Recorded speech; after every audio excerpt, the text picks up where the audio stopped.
Boy, I am so glad you guys are enjoying these weekly videos. And we've got a fantastic one with this week's winner, Nick Dunlap, youngest amateur in a long time, 33 years, to win a PGA Tour event. We're going to compare him to Phil Mickelson. And you're going to see there's somebody that you want to swing like and somebody that you probably don't want to swing like. We've got a great tip that's really going to help your golf game today. And make sure you stick around towards the end. I'm going to show you exactly the drills and the feels to steal some of what Nick Dunlap did this weekend to capture that PGA Tour event. Stick around. Look at this fantastic golf swing in Nick Dunlap, right? Oh, to be young and full of confidence again. But what can we learn from these amateurs that won at a young age, right? So here's the original, one of the youngest amateurs to ever win a professional event in Phil Mickelson, right? And what you've got to remember about Phil is he's got more talent in his pinky finger than you and I have in our entire body. He had a putting and chipping green in his backyard from when he was just a little baby. His brother and sister both played professional golf. So when taking a look at these two swings, right, we see a lot of similarities for a brief moment in time here. Watch as they both get near the top. And, you know, what I'm talking about in particular is this lead wrist position as they get near the top of backswing, right? You can kind of see Phil and Nick, not a whole lot of difference yet, right? And that being kind of the key term there. But watch when Mickelson transitions the club. His arms are going to run on, obviously, into a longer swing. The trail arm is going to overfold, and he's going to start to extend that lead wrist. So watch that glove hand as he comes down. You notice as he's getting to the top, right, his wrist is pretty flat. It goes into more and more and more extension as he transitions that club into the downswing, okay? So you can see at this point, that lead wrist is fairly extended right here where his forearm meets his glove hand. So the difference in Nick, right, and this is what I would definitely be prescribing to more of my students, he's able to keep the lead wrist flexed to flat as he transitions that golf club.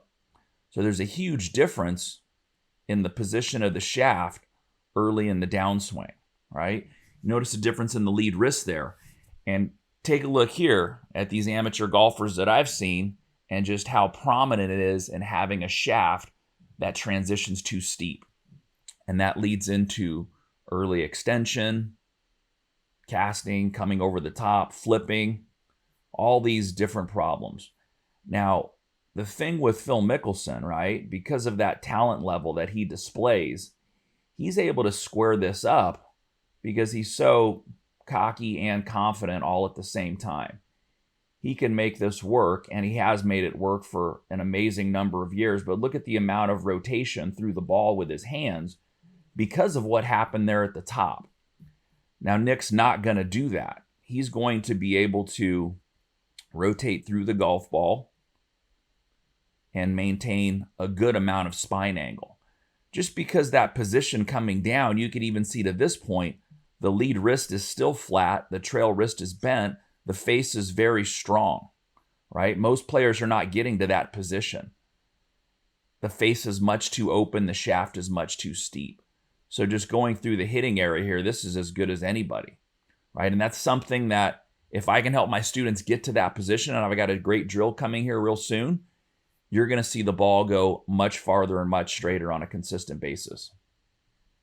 So I've got my hack motion wrist sensor on here, and we're going to just take a look at just how fickle this lead wrist position can be, because remember, it's what controls the club face, right? So take a look at right here. My lead wrist, right, on hack motion is at plus 8 degrees, right? So that's 8 degrees of extension in my lead wrist, okay?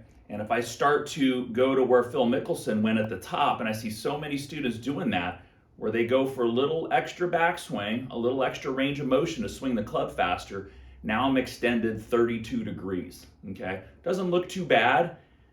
As he starts to transition and come down, you notice that same extension in that wrist at 30 degrees. So that's not what Nick was doing. Nick got to the top, and he's putting a force on, and the force is coming through the trail arm, right? Going external and the right wrist bending back. That's what's actually keeping the lead wrist flat. Most people think it's you're doing this with your lead hand. this is our dominant hand, right? We want to use that to control this top of backswing position. So he's getting to the top in a slightly flexed position. I'm about -2, -3. And then as he transitions the lower body, you notice how I'm keeping that number negative. It even goes more negative, which is what we see the best golfers in the world doing. There's so many of you out there that are getting this to extend slightly at the top, and then it's starting down with extension, and that's wreaking a host of problems coming down. So the only thing I would say is get to the top, make sure you're bent over. It's really crucial for you to feel this in a bent over posture. Most people that try to do this like this up here, that's not where you're going to be in a real golf swing. So tip over, turn, and then start to just work that feeling of bringing that trail arm in and flexing that lead wrist. Now, once you've done that well, you can see I'm at a pretty good negative. Transition your lower body and keep it. That's so crucial in hitting nice, powerful draws with a stronger face and just good body action to really give us some more power and consistency. I hope that helps. It sure helped Nick Dunlap. I will see you all next week. Thanks for watching. If you're looking for even more ways to take your golf swing to the next level, then I've got just the thing for you. I've put together a 3-part web class where I reveal the exact formula I use to take my students from complete hackers to the type of golfers who confidently attack pins, split fairways with ease, and consistently crush shot after shot, all before you reach the bottom of your next bucket of range balls. I call it the One Swing Fix, and you can get the entire thing free of charge by clicking the link right here. The training series isn't available anywhere else, so go ahead, click the link right now, and I'll see you on the other side.